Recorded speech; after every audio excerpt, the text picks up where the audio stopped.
Halo kawan-kawan borangan, Small Space telah kembali. Di video ini saya Sam akan melanjutkan alur cerita series All of Us Are Dead. Di All of Us Are Dead part 2 ini akan melanjutkan kisah perjuangan Unju, Chongsan dan kawan-kawan. Mereka akan dihadapkan dengan konflik antar teman serta usaha untuk mendapatkan ponsel mereka kembali di ruang guru. Dan juga mulai menyebarnya wabah virus Zombai ke kota Hyosan. Sebelumnya jangan lupa pencet like, subscribe, dan nyalain loncengnya ya, biar makin seru nontonnya.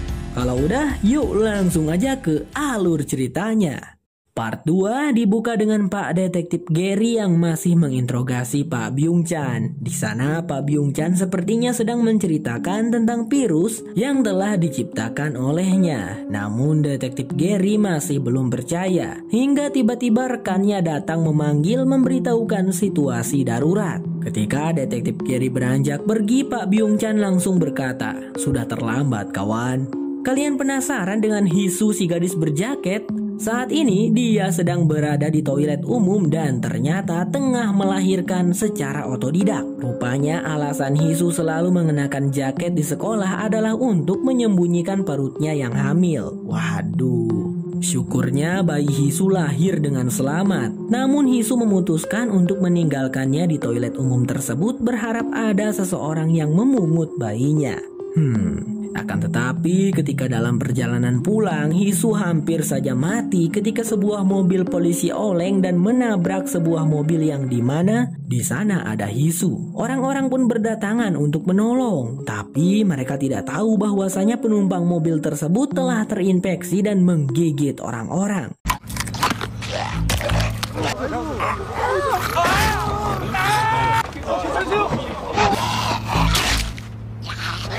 Melihat kekacauan itu, Hisu langsung pergi kembali ke toilet umum tadi dan mengambil kembali bayinya. Dan karena gigitan dari penumpang polisi tadi, wabah Zombai pun mulai menyebar di wilayah kota Hyosan. Kembali lagi ke sekolah, memperlihatkan Suhyok yang terus berjuang berjalan melewati titian dinding gedung yang curam. Ternyata Suhyok menyaksikan saat Chongsan hampir saja terjatuh karena jarombai. Namun untungnya Chongsan berhasil meraih tali selang dan berpegangan di sana. Tetapi salah satu Zombai juga berhasil memegangi kakinya Chongsan. Sementara Suhyok juga sedang terancam karena seekor Zombai di atas sana berusaha menggapainya hingga Zombai itu terjatuh.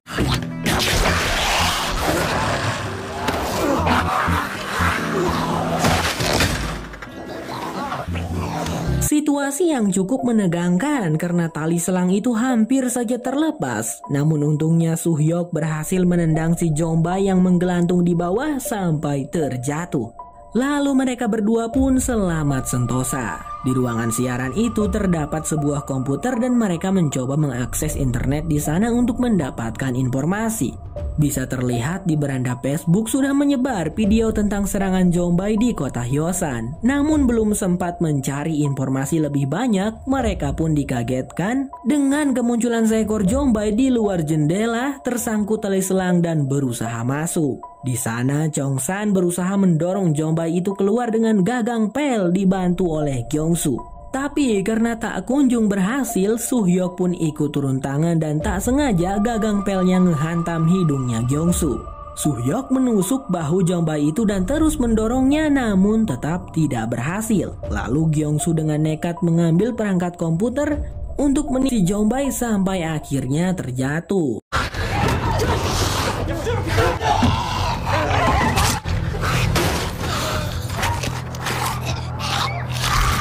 Mereka aman sih sekarang, namun mereka jadi tidak bisa mengakses internet lagi. Tapi ya nggak apa-apa, Chongsan dan kawan-kawan berterima kasih kepada Gyeongsu yang sudah menyelamatkan mereka.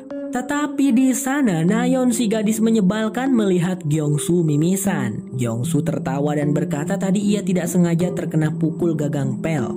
Namun di situ Nayeon tidak percaya dan menuduh Gyeongsu terinfeksi. Apalagi ketika melihat ada bekas luka di tangannya Gyeongsu. Gyeongsu beralasan itu luka goresan saat dirinya melemparkan PC ke Zombai tadi dan orang-orang di sana percaya kepada Gyeongsu. Tetapi si Nayeon tetap saja keras kepala menuduh Gyeongsu sudah terinfeksi, sehingga Bu Park yang ada di sana menengahi lalu membuat keputusan bijak dengan meminta Gyeongsu untuk berada di ruangan sebelah selama 10 menit untuk memastikan dan membuat Nayeon percaya. Tapi Gyeongsu berkata, "Gak usah 10 menit lah Bu, 1 jam saja biar pasti," ucapnya Gyeongsu sambil melenggang pergi. Scene berganti pada ayahnya Unju yang bernama Pak Tio selaku kapten dari sebuah regu pemadam kebakaran. Ia dan 2 rekannya sedang menolong anggota dewan yang sedang bersama staf-stafnya. Salah satu ajudan mereka berubah menjadi Jombay. Pak Tio dan rekan-rekan berusaha mengikat mulutnya, namun salah satu rekan Pak Tio tak sengaja tergigit Jombay itu.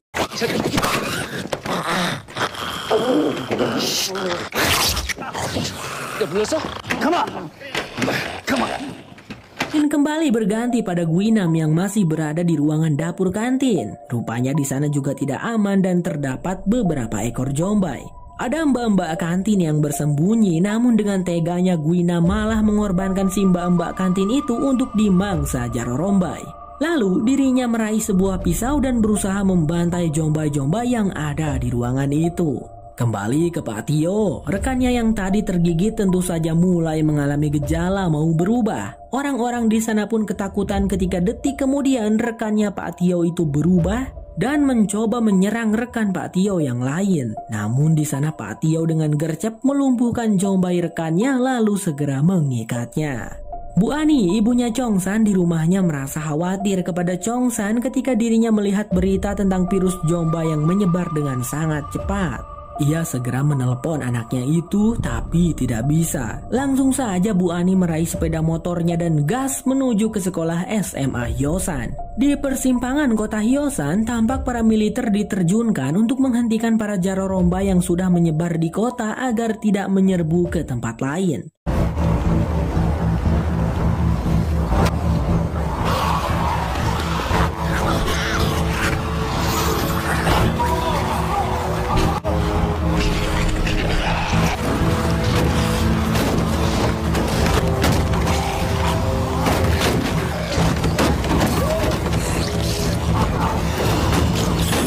Di antara para tentara yang berlalu lalang ada Bu Ani dengan sepeda motornya berusaha menerobos, tapi dihentikan oleh para tentara itu yang menyuruh Bu Ani untuk segera mengungsi ke kota lain, pergi jauh dari kota Hyosan. Tapi itu tidak menghalangi semangat juang dari Bu Ani.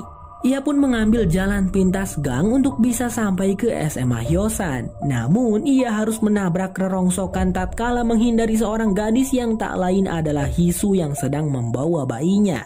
Bu Ani pun mencoba menanyakan Chongsan kepada Hisu, tapi Hisu tidak mengacuhkan ibu itu dan pergi begitu saja. Lalu ternyata bukan hanya Bu Ani yang mengambil jalan pintas di jalan gang itu. Rupanya para Jarorombay juga sama. Bu Ani pun segera berlari. Di ruang siaran SMA Hyosan sudah 30 menit berlalu dan Gyeongsu tetap tidak mau keluar dari ruang sebelah. Padahal kan kalau virus Jombay memang ada pada Gyeongsu, pasti sudah berubah kurang dalam waktu 5 menit. Lalu Bu Park menghampiri Nayeon dan meminta Nayeon untuk minta maaf baik-baik pada Gyeongsu agar Gyeongsu-nya mau keluar. Si Nayeon yang menyebalkan itu akhirnya mau minta maaf. Di dalam sana Nayeon meminta maaf pada Gyeongsu, bahkan ia menyeka luka di tangannya Gyeongsu. Daesu dan kawan-kawan di luar merasa senang melihat Gyeongsu dan Nayeon akur. Namun di sana Namra wajahnya terlihat khawatir. Di dalam sana Gyeongsu memaafkan Nayeon dengan tulus. "Tak apa, yang lalu biarlah berlalu," kata Gyeongsu. Namun Nayeon baru saja minta maaf ia langsung menghina Gyeongsu lagi. Diceritakan Gyeongsu ini orang yang tidak berada dan bersekolah menggunakan beasiswa tidak mampu. Nayeon terus menghina Gyeongsu sampai membuat Gyeongsu sangat marah. Beberapa saat kemudian hari sudah gelap dan Bu Park terlihat memarahi Nayeon yang ingkar janji. Bukannya minta maaf malah menghina Gyeongsu. Tapi di sana cewek menyebalkan itu malah merasa tidak salah apa-apa, dasar si Nayeon. Lalu tiba-tiba mereka semua dikejutkan ketika melihat Gyeongsu yang mimisan kembali. Kali ini beneran terinfeksi karena matanya juga memerah. Tentu saja di sana si Nayeon langsung heboh teriak-teriak menyuruh Gyeongsu untuk diusir. Namun Gyeongsu berkata dirinya akan keluar dengan sendiri. Ia tidak mungkin membahayakan teman-temannya. Dengan tertatih, pemuda itu berjalan menuju pintu. Semua teman-temannya menangis bersedih, terutama Chongsan yang tidak percaya hal itu terjadi kepada sahabatnya. Akan tetapi sebelum Gyeongsu bisa keluar, dirinya malah keburu berubah menjadi Jombay lalu berusaha menyerang orang-orang di sana.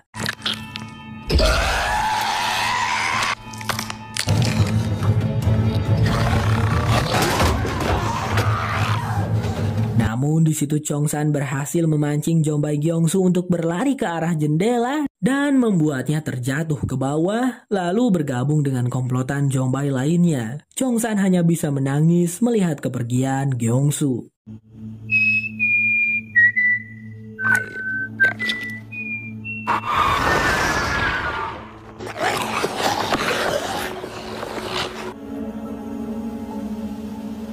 Hisu saat ini masih terus berlari dari kejaran Jarorombay sembari membawa bayinya. Dan selama kejar-kejaran tadi ternyata tangannya tergigit. Hisu pun masuk dan bersembunyi di sebuah bangunan yang ternyata adalah restorannya Chongsan. Gadis itu pun menaruh bayinya di bangku lalu mengikat dirinya sendiri ketika dirinya perlahan-lahan berubah menjadi sosok Jombabay. Di sisi lain, Pak Tio terlihat sangat khawatir pada Unju putrinya dan berusaha menghubungi wali kelasnya Unju tapi tidak bisa dihubungi. Pada saat yang sama, Nayeon di sana terlihat merasa puas. Ia berkata, "Kenapa sudah kubilang, Gyeongsu itu terinfeksi," ucapnya, padahal semua teman-temannya tengah bersedih. Lalu di sana Namra menghampiri Nayeon dan tiba-tiba menamparnya. Ia tidak percaya Gyeongsu berubah begitu saja, karena sebelumnya Gyeongsu baik-baik saja sebelum Nayeon menyeka luka Gyeongsu dengan sapu tangannya. Ditambah lagi Namra sempat melihat Nayeon yang diam-diam mengoleskan sapu tangannya ke gagang pel yang ada darah Jombaynya. Bu Park, Chongsan dan yang lainnya tampak tidak percaya mendengar hal itu, karena itu berarti Nayeon sudah membunuh Gyeongsu. Tetapi di sana Nayeon sama sekali tidak merasa bersalah. Toh katanya Gyeongsu nggak mati, cuman jadi Jombay doang. Chongsan yang sudah sangat emosi berontak dan mendorong Nayeon sampai jatuh. Tapi ia tetap menahan emosinya karena tak mungkin ia memukuli perempuan. Semua orang melihat Nayeon dengan tatapan miris dan tak percaya. Itu membuat Nayeon merasa tak terima lalu dengan nekat pergi keluar dari ruangan siaran tersebut. Namun di sana Bu Park ikut keluar menyusul Nayeon, membuat para siswa-siswi itu kaget dan juga sedih. Sementara itu Nayeon dirinya berjalan sambil menangis menghampiri para Jarorombay yang berlarian ke arahnya. Namun Bu Park yang datang menyusul segera menarik Nayeon menyelamatkannya. Alah, padahal ngapain ditolong orang jahat kayak gitu? Tapi sadarkah kalian kawan-kawan kalau Nayeon itu diperankan oleh aktris yang sama dengan Ji-young Squid Game di Yumi?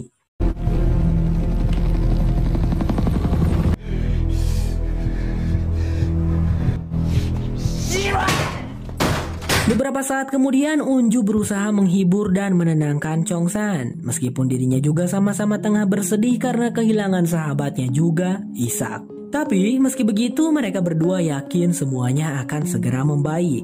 Di sisi lain Bu Ani ibunya Gyeongsu ternyata ia berhasil sampai di sekolah SMA Hyosan. Ia pun memanjat tembok dan masuk ke halaman sekolah saat para Jombay di dekat gerbang teralihkan oleh suara helikopter. Di lapangan sekolah, Bu Ani melihat Jombay Gyeongsu tapi sama wanita itu malah dipanggil. "Gyeongsu, Gyeongsu, Chongsan di mana Gyeongsu?" tanya Bu Ani. Alhasil Jombay Gyeongsu pun menyerang dan memangsa Bu Ani bersama teman-teman Jombaynya. Kasihan sekali Bu Ani. Di atap sekolah SMA Hyosan rupanya ada dua murid yang selamat dan berlindung di sana. Mereka adalah Doki dan Enji. Diceritakan bahwa Doki dan Enji ini adalah temannya Jinsu. Ingat gak Jinsu? Waduh, masa gak inget kalian? Jinsu anaknya Pak Byung-chan ya guys ya. Doki, Enji, dan Jinsu mereka bertiga adalah murid yang dicap culun dan sering dibully oleh gengnya Tono. Mereka berdua pun berharap dengan bencana ini bahwa orang-orang di sekolah ini mati semua. Sementara di ruangan siaran, Desu dan teman-teman dihadapkan pada sebuah masalah darurat. Apakah makanan? Bukan. Tapi masalah buang air. Waktu sudah berjalan cukup lama, tentu saja mereka semua sekarang kebelet. Pergi ke toilet tidak mungkin karena di luar banyak jarombai. Apalagi Desu yang dirinya kebelet mau boker. Alhasil, Unju dan teman-teman semuanya bekerja sama untuk membuat toilet darurat dari bahan-bahan seadanya yang ada di sana. Mereka akan menjadikan ruang sebelah menjadi toilet darurat. Tak lupa pula kacanya diberi penghalang dan di dalam juga diberi sekat menggunakan lemari-lemari. 경찰이나 군인도 아무 소용 없던데. 나가. 나가. 아니 이거 어떻게 써? 여기. Masalah buang air terselesaikan dan mereka bergiliran untuk buang air kecil. Tapi cuman Desu doang yang boker ya. Mereka pun hanya bisa berharap bahwa besok pagi akan ada yang menyelamatkan mereka. Sementara di sisi lain, Pak Tio juga melakukan hal yang sama bersama para staf-stafnya Bu Sundoko, yaitu membuat toilet darurat. Karena diceritakan tim penyelamat akan menyelamatkan mereka dengan helikopter besok siang jam 11. Beberapa saat kemudian Pak Tio minta izin kepada Bu Sundoko dan bersikeras ingin menyelamatkan putrinya di sekolah. Namun Bu Sundoko berhasil membujuknya untuk tidak melakukannya. Karena ya bisa saja Pak Tio nanti mati terbunuh seperti Bu Ani. Di saat yang sama, Guinam si anak Badung ternyata berhasil menyelamatkan diri dari kantin maut dan saat ini dirinya tengah berusaha berlari menghindari kejaran Jarorombai. Pemuda itu masuk ke gedung sekolah tapi di dalam sana sama saja penuh dengan Jarorombai. Meski begitu, dengan kelincahan dan ketangkasan seorang Guinam, dirinya pun berhasil menghindari serbuan para Jarombai dan masuk ke ruangan kepala sekolah. Meskipun di sana juga terdapat beberapa ekor Jombai ganas, tetapi Guinam dengan berani langsung membantainya satu persatu dengan ganas. Dan rupanya si Pak Kepala Sekolah masih ada di sana bersembunyi di bawah meja. Di sisi lain yaitu di ruang toilet. Mijin si gadis tomboy sepertinya terlibat sedikit pertengkaran dengan Arin si gadis ekskul pemanah. Lalu Junsong dan Cecep berusaha menengahi pertengkaran cewek-cewek itu. Di kantor polisi, detektif Gary mendatangi Pak Byung-chan dan memberitahukan kekacauan yang sudah terjadi di luar sana. Dan ia sangat marah pada Pak Byung-chan karena dia adalah penyebabnya. Tapi Pak Byung-chan berkata, "Kan aku sudah kata kalian yang tidak percaya padaku," ucapnya. Lagi pula semua orang pantas mati, pikir Pak Byung-chan. Ia sangat kesal ketika geng Tono anak-anak Badung yang membuli anaknya itu dibiarkan saja. Bahkan mereka sampai membuat Jinsu melakukan percobaan bunuh Dirman beberapa kali. Namun gengnya Tono malah mendapatkan hukuman sekolah biasa, yaitu hanya menulis surat permintaan maaf. Meski begitu, geng Tono tetap melakukan pembulian pada Jinsu. Meskipun Pak Byung-chan memindahkan Jinsu ke sekolah lain, gengnya Tono tetap mengincar Jinsu dan terus membulinya. Itulah alasan Pak Byung-chan ingin membuat anaknya menjadi kuat. Tapi ya gagal, eksperimen gagal ya guys ya. Detektif Gary berusaha meyakinkan bahwasanya apa yang telah dilakukan Pak Byung-chan juga mengakibatkan orang-orang yang tidak bersalah ikut mati. Dan detektif Gary berusaha menanyakan apakah Pak Byung-chan punya obatnya, namun Pak Byung-chan berkata tidak ada. Di luar sana sedang dilakukan evakuasi untuk para tahanan di penjara Hyosan. Namun kendala besar terjadi saat para Jarorombai sampai di wilayah itu dan menerjang barikade polisi. Detektif Gary yang sedang bersama dengan Pak Byung-chan mendengar suara tembakan di luar. Lalu tak lama mereka melihat orang-orang yang berusaha melarikan diri ke dalam, namun tetap saja tertangkap oleh Jarorombai. Di sana detektif Gary berusaha menolong orang-orang dengan melumpuhkan para Jarorombai. Dan Pak Byung-chan tak tinggal diam ketika salah satu Jombai hendak menyerang detektif Gary. Namun sayangnya Pak Byung-chan malah tergigit. Lalu detektif Gary segera membawa Pak Byung-chan pergi, namun Pak Byung-chan menolak untuk pergi. Ia menyuruh detektif Gary untuk mengambil laptopnya di lab IPA SMA Hyosan karena cara untuk menghentikan kekacauan ini ada di dalam laptop itu. Pak Byung-chan mengorbankan dirinya di mangsa Jarorombai untuk membiarkan detektif Gary pergi dengan selamat. Meski terkejut dengan keputusan Pak Byung-chan, detektif Gary langsung bergegas pergi keluar. Melompat langsung dari tangga dan hampir saja termangsa seekor Jomba yang terikat karena merupakan seorang tahanan.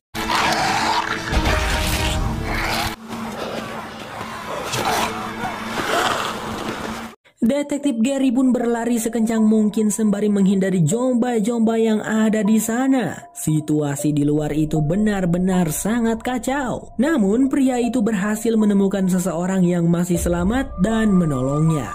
Si Pak Byung-chan kini telah berubah menjadi jombai. Namun anehnya Pak Byung-chan ini berbeda dari jombai-jombai yang lainnya. Kalau yang lainnya mah kan kayak kesurupan, tapi kalau Pak Byung-chan jombainya kalem dan tenang. Kok bisa gitu? Singkat cerita, pagi pun terang. Chong-san, Unju dan kawan-kawan terbangun dari tidur mereka. Tapi sepertinya belum ada tanda-tanda mereka akan diselamatkan. Namra berpikir mereka harus bertindak sekarang karena sejak kemarin mereka belum minum. Manusia hanya bisa bertahan 3 hari tanpa minum, dan jika hari ini mereka tidak melakukan sesuatu, mereka akan mengalami dehidrasi di hari ketiga. Itu artinya besok mereka tidak akan bisa bergerak. Jadi ya kalau mau mencari persediaan air harus sekarang juga. Tapi mereka juga butuh informasi, apakah harus menunggu diselamatkan atau bergerak keluar. Karena dua pilihan itu sama-sama sangat beresiko. Maka dari itu mereka membutuhkan ponsel untuk mengakses internet dan mendapatkan informasi. Apakah akan ada penyelamatan atau enggak gitu. Sedikit informasi, ponsel-ponsel mereka berada di ruang guru. Chong-san tidak tinggal diam dan langsung berinisiatif untuk pergi ke ruang guru melalui jalan jendela yang cukup berbahaya. Di sana Suyok juga tak tinggal diam lalu mengikuti Chong-san. Di sisi lain, Enji marah-marah kepada Doki karena baru memberitahu sekarang tentang Guinam yang mengupload foto Enji telanjang di Facebook dan menjadwalkannya jam 9 pagi ini. Doki hanya perlu membawakan uang untuk Guinam agar Guinam membatalkan uploadnya. Tapi karena keadaan kacau seperti ini tentu saja tidak bisa. Alhasil Enji pun nekat pergi ke atap untuk mencari ponselnya Guinam di ruang guru. Ia tentu saja harus berlarian menghindari Jaroromba yang mengejar dan juga yang menghadang. Namun sayangnya Enji harus jatuh tertangkap oleh para Jarombai dan digigit rame-rame oleh mereka. Tapi tak lama kemudian Jarorombai itu melepaskannya dan membiarkan Enji. Mungkin karena mereka sudah menularkan virusnya, ya sudah gitu. Enji pun langsung bergegas ke ruangan guru. Di saat yang sama Chong-san dan Suhyok masih berjuang melewati jalan luar jendela yang sulit. Dan singkatnya mereka sudah sampai di jendela ruangan guru lalu mengintip ke dalam. Setelah dirasa aman, Chong-san dan Suhyok langsung masuk sambil mengendap-endap. Dan mereka pun bisa melihat si Enji yang sedang menghancurkan ponsel-ponsel yang ada di sana. Enji terlihat sangat kesal. Apalagi ketika ia menemukan ponsel si Guinam dan ada notifikasi kalau fotonya sudah diupload. Enji bahkan tidak peduli jari tangannya ikut terpukul sampai hampir putus. Chong-san diam-diam mengambil satu ponsel yang ada di dekatnya namun ketahuan oleh Enji. Enji langsung berusaha merebut ponsel itu dan Suhyok membantu Chong-san. Sampai Enji terbanting dan pingsan. Akan tetapi ponsel barusan itu layarnya sudah hancur. Chong-san yang merasa sudah kapalang nekat mencari ponsel yang lain dan menyuruh Suhyok untuk kabur duluan. Meskipun di sana terlihat Jarorombai berusaha menangkapnya. Namun untungnya Chong-san berhasil mendapatkan ponsel miliknya lalu langsung berlari keluar melalui pintu.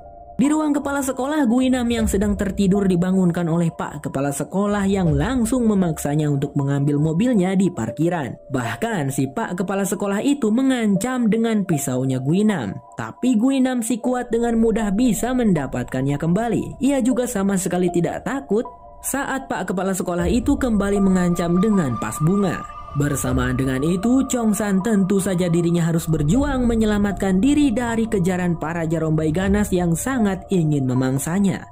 Situasi yang benar-benar sangat mendebarkan karena bukan hanya dari belakang, Jarorombai datang dari segala arah. Untungnya Chong-san ini lincah dan gesit, ia pun berhasil masuk ke ruangan yang ternyata ruangan kepala sekolah, di mana di sana Guinam sedang mengikat si Pak Kepala Sekolah. Di sisi lain, Pak Tio bersama Bu Sundoko dan staf-stafnya kini sedang berjuang untuk mencapai rooftop gedung dewan. Setelah berhasil menyalakan air selang pemadam kebakaran di gedung itu, Pak Tio langsung menyuruh semua orang untuk pergi duluan ke atas, sementara dirinya akan menahan Jarorombai dengan semburan air yang deras itu. Sempat terjadi kendala di atas sana karena pintunya dikunci gembok. Pak Tio yang sedang berusaha menahan Jarorombai di tangga juga malah kehabisan air dan terpaksa menahan Jarorombai itu dengan tangan kosong.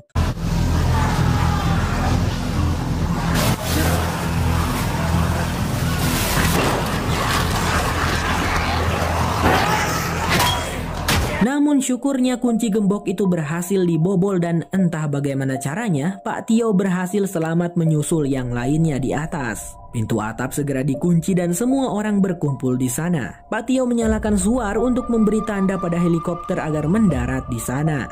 Kembali ke sekolah, Chong San berusaha meminta Guinam untuk menghentikan tindakannya. Ia juga merekam Guinam agar anak badung itu tidak berani macam-macam pada Pak Kepala Sekolah. Namun di sana Chong San mengatakan sesuatu yang menyinggung perasaan Guinam. Ya, katanya Guinam ini hanya pecundang yang berlagak sok keras di sekolah, tapi selalu menjadi bawahannya si Tono. Mendengar itu Guinam pun sangat marah, bahkan dirinya tak segan-segan menebas leher Pak Kepala Sekolah sampai mati. Guinam pun berusaha menyerang Chong San dan mencoba merebut ponsel yang ada pada Chong San. Namun di sana Chong San berhasil melawan dan mengambil ponselnya lalu bergegas kabur. Terjadilah kejar-kejaran antara Chong San dan Guinam, dan karena tak mungkin bisa mengejar Chong San, Guinam melemparkan pisaunya itu hingga All of Us Are Dead bagian 2 selesai. Waduh, bagaimanakah nasibnya Chong San setelah dibaledog pisau oleh Guinam? Apakah Chong San akan selamat? Jangan lupa berikan komentar kalian sebanyak-banyaknya ya The Borangans, biar Bang saya makin semangat untuk melanjutkan alur cerita series yang satu ini. Sampai jumpa di All of Us Are Dead bagian 3. Bye bye.